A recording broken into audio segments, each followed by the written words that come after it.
but I want you to take it personal. And my personal question to you is, why not you? What you need is the one thing I talk about in my book, was just straight up brutal work ethic. You have to be willing to outwork everybody in the world. Like, I'm 54 years old right now. Like that. I mean, it just fucking flew by. Yeah. And you think when you're young that you have all this time. You have no time. There's no time. I mean, one of the quotes on the wall in the gym in there is, you know, there is no tomorrow, from Rocky III. Tomorrow. Let's do it tomorrow. There is no tomorrow. There is no tomorrow. There is no tomorrow. You've got the brains. You can make decisions. You can study the plan. You can change your life. You can grow immensely in the next few years. You can make your dreams come true. You can build a financial wall around your family nothing can get through. You can become healthy. You can become powerful. Why not you? It's supposed to be hard. If it wasn't hard, everyone would do it. The hard is what makes it great. That haunting is something that's still there today. Because no matter how much you improve, no matter how much you change who you are, it's not permanent. You don't just wake up and say, oh my God, man, you're David Goggins, you break records, you do this, you do that. People don't know, how are you able to just be so hard? Because I never turned the fucking thing off. Because once it turns off, I go right back to the David Goggins that is. And that's the guy that I'm constantly fighting every day. And it's a choice. And that choice makes you misunderstood. It makes you crazy. It's an amazing thing about passion. If you love something, if you have a strong passion for something, you would go to the extreme to try to understand or try to get it. Success. You know, all they think about, well, he batted .202, you know, and he struck out a certain number of times. Yeah, okay. You know, but the effort was there, and the learning curve and the passion was there that has transcended not just to me, but to other people who are afraid to do things because they're worried about the perception that may come from other places. To me, that's more gratifying than anything, you know. So that's the things that my father and my mother instilled in me. Take a negative and turn it into a positive. Don't be afraid to fail. I would like to know, when you're in that moment failing, and you have to keep going, what do you say to yourself? What if? A lot of times I'll be in a 200-mile run or something like that, and I'm all jacked up. Body's broken, mind's broken, spirit's broken. I start to say, what if I can pull this off? When I first walked into the Navy SEAL recruiter's office, he looked at me and said, there's only been 35 African Americans in 70 years make it through. You know what I said to myself? What if I can be the 36th? It's the what if I can pull off a fucking miracle. What if I can become someone that no one thinks I can be? And just me talking about that, I have the hair going up on my arms, because it makes me just like, what if?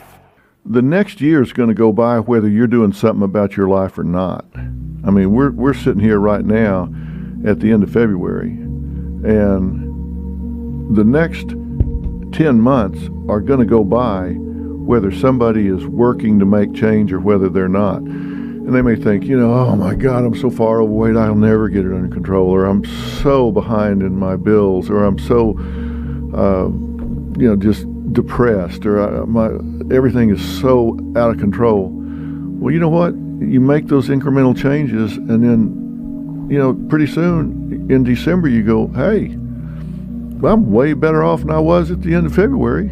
So shit, you made little changes and they all added up. And if you don't, by the end of the year, you're just in deeper. So every little bit matters. Yeah, I tell people to write things down. I say one of the best ways to get things done is to write things down. Write down what you're trying to get done. Write down what you need to get done on a long-term basis and what you need to get done on a short-term basis. And write off a checklist. Force yourself. Be accountable. Yeah, the difference between a dream and a goal is a timeline and accountability. Yeah, accountability is gigantic. You got to have somebody, whether it's yourself or a friend or somebody that's going to say, look, did you do what you said you were going to do by this time? And if you don't, hold your feet to the fire. Because, I mean, just sitting around dreaming someday, you know, I mean, someday I'm going to get a different job. Someday I'm going to change this. Well, someday ain't a day of the week. You know, there's Monday, Tuesday, Wednesday, Thursday, Friday, Saturday, Sunday. Look on your calendar. Some days not on there. So you got to say, okay, I'm going to take this small step by here, this small step by there, this small step by there. And then pretty soon, you know, we don't leap tall buildings in a single bound. We take it a floor at a time.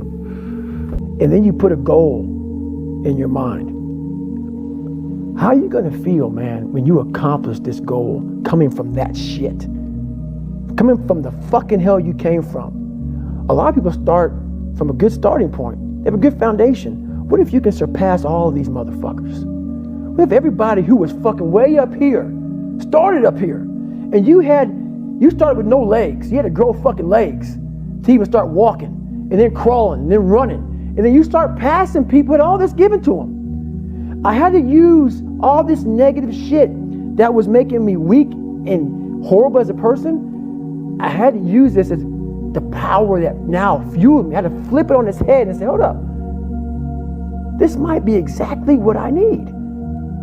You can't wait for everything to be perfect to start living your life.